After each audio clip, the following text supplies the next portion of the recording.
असगर अली, मैं आपके पास आ रहा हूं। असगर भाई, मुझे एक बात बताइए, ये वक्फ के लिए मौका है अपने आप को पाक साफ साबित करने का देश की निगाह में, क्योंकि बहुत गंभीर और बहुत बड़े आरोप लगा दिए गए। वक्फ की कार्यप्रणाली सवालों के घेरे में इससे ज्यादा कभी नहीं थी जितनी अब आई है। नहीं, वक्फ तो अपने अनुसार काम कर रहा है और देखा यह गया है कि आमतौर पर यह इल्जाम लगाया गया है कि वक्फ ने अपनी जमीनें बेच दी, तो अभी साबित किसी ने नहीं किया। अलबत्ता वक्फ की जमीनों पर लोग आज तक बैठे हुए हैं, चाहे वो अंबानी हो या चाहे दूसरे शहरों में और दूसरे मेटर हो, तो वो तो समय के साथ साथ सामने आए, चाहे वो अंबानी हो या चाहे दूसरे शहरों में और दूसरे मेटर हो, तो वो तो समय के साथ साथ सामने आएगा।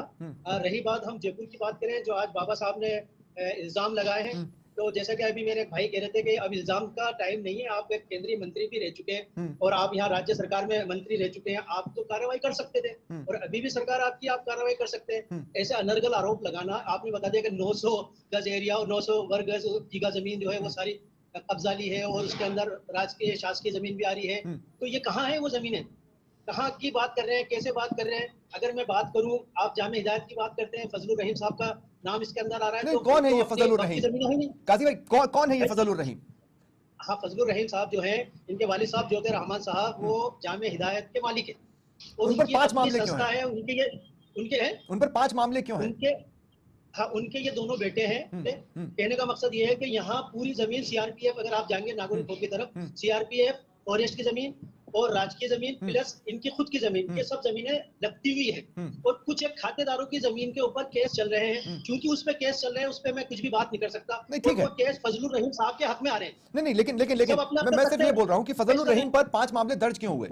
एक होता है कि चलो दुश्मनी में किसी ने करवा दिया, 2 दुश्मनी में करवा दिया, 5 मामले दर्ज नहीं हो जाते, वो भी अलग अलग शासनों में? नहीं, मामले दर्ज नहीं हुए, मामले सिर्फ जमीन के हैं, वो भी इन्होंने ही दर्ज किए और वो केस अंतिम समय में चल रहा है और इनके पक्ष में आने वाला है संभवतः, तो इस पर तो हम बात नहीं कर सकते। लेकिन बाबा ने जो इल्जाम लगाया कि वक्फ बेच रहा है, तो वो एक तो पेश करें कि एक मकान तो बताएं कि वक्फ ने ये एक मकान बेच दिया, मैं तो एक मकान की बात कर रहा हूँ।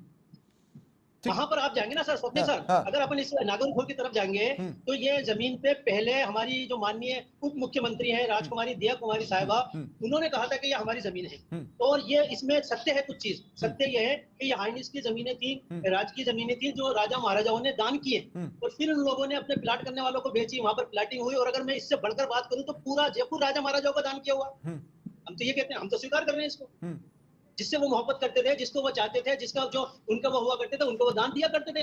लेकिन असगर भाई, ऐसा तो नहीं है कि वक्फ की सारी पॉजिटिव खबरें ही देश भर में चली। तमिलनाडु में, केरल में और अलग अलग जगहों पर वक्फ समय समय पर सवालों के घेरे में आया है और अलग अलग केसेस को लेकर आया है।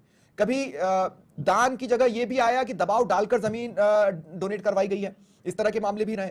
लेकिन अब यह कह देना कि एक पर्टिकुलर रिलीजन के ही लोगों की बस्तियां बना दी गई या कॉलोनियां बना दी गई, जिसे मिनी पाकिस्तान कहा जा रहा है, और यह कहा जा रहा है कि यह साजिशन हो रहा है। फजलुर रहीम के जो रिलेटिव्स है वो कांग्रेस में है ना, और इसीलिए कहा जा रहा है कि कांग्रेस और मुस्लिम्स मिलकर साजिश कर रहे हैं। नहीं, ये तो कोई कांग्रेस का आप बिठाते वो सही से जवाब दे पाता कि उनकी क्या साजिशें क्या नहीं, पिछली गवर्नमेंट उनकी थी। मैं सिर्फ इतना कहना चाहूंगा कि पूरे भारत के अंदर इस वक्त जो वक्फ को लेकर कार्यप्रणाली के ऊपर इसके सवाल उठाए जा रहे हैं, ऐसे ट्रिब्यूनल कोर्ट हमारे यहाँ 176 चलते हैं जो अपने अपने उसके अनुसार कार्य करते हैं। और फिर ऐसा बिल्कुल नहीं है कि आप सुप्रीम कोर्ट में जाकर किसी भी वक्त की कार्रवाई को रोक नहीं सकते, उसमें आप कर सकते हैं। उसके अंदर जो अधिकारी होता है, जो जांच करता है जमीन वक्त में आने से पहले, ये पूरी जांच करके अपनी रिपोर्ट पेश करते हैं, वो रिपोर्ट भी सरकार के पास जाती है, उसके बाद ही कोई जमीन वक्त की हो पाती है। ठीक है, तो ऐसा नहीं है कि मैंने कहा वक्त की और वक्त ने कहा मुझे दे दीजिए, डायरेक्ट वक्त के पास कुछ भी नहीं आता है, पहले सरकार के थ्रू उसमें जाएगा, फिर वो वापस इधर आता है।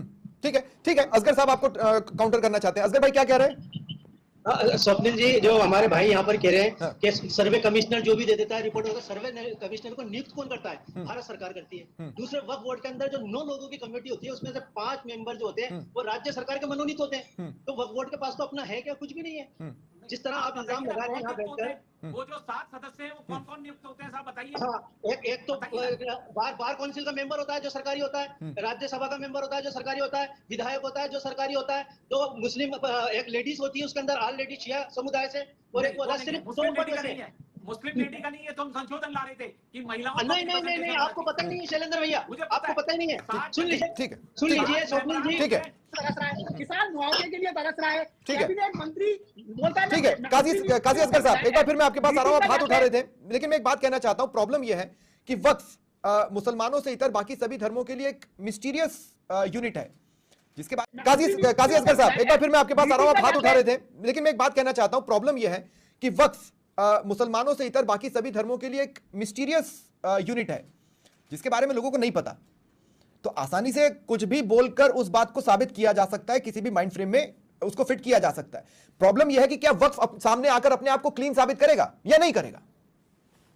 नहीं, वक्त पे इल्जाम जो लगाए हैं वो तो बेबुनियाद है, उस पर तो डिस्कस करना ही बेकार है। हम जिस तरह अभी शैलेंद्र जी ने कहा कि संशोधन की बात है और संशोधन में कहा कि महिला को शामिल करना चाहिए। स्वप्निल सर, आपके स्टूडियो से वॉकिंग डिस्टेंस पर है वक्फ बोर्ड का कार्यालय, आप वहां जाकर पता कर सकते हैं कि वक्फ बोर्ड में कितने मेंबर है और कितनी महिलाएं हैं। 2 महिलाएं, शिया आलिम और मुस्लिम सुन्नी आलिम, वो दोनों उसके अंदर कंपलसरी होते हैं।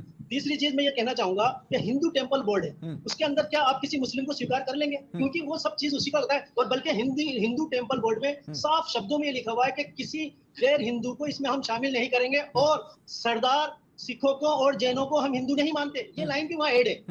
मैं आपसे ये कह रहा हूं कि किसी भी मंदिर को सरकार अपनी अंडरटेकिंग में ले सकती है, लेकिन क्या किसी मस्जिद को या किसी चर्च को सरकार अपनी अंडरटेकिंग में ले सकती है? तो यहां पर तो ये फिर अलग अलग चीजें हो जाती है ना। नहीं, मैं बताऊं आपको, सरकार की ही बॉडी है वक्फ बोर्ड, सरकार की बॉडी है। 7 सदस्य, 9 सदस्यों में 7 सदस्य सरकारी हैं। वो सरकारी ऑफिसर ही सर्वे करता है हर जमीन का। अगर वो कहते हैं कि ये सरकारी नहीं है, कि डिस्प्यूट है, कि भाइयों में विवाद है, वो कभी उसको एग्री नहीं करते। ठीक है। उसके बाद वो रिपोर्ट पेश करके सरकार मनोनीत करती है सारी चीजें। सर ठीक है शैलेंद्र भाई, प्रॉब्लम क्या है? अब आपके पास समय है कम, ठीक है? वक्फ बोर्ड के सदस्यों को हाँ, सरकार देती असगर है। साहब, ठीक है। सब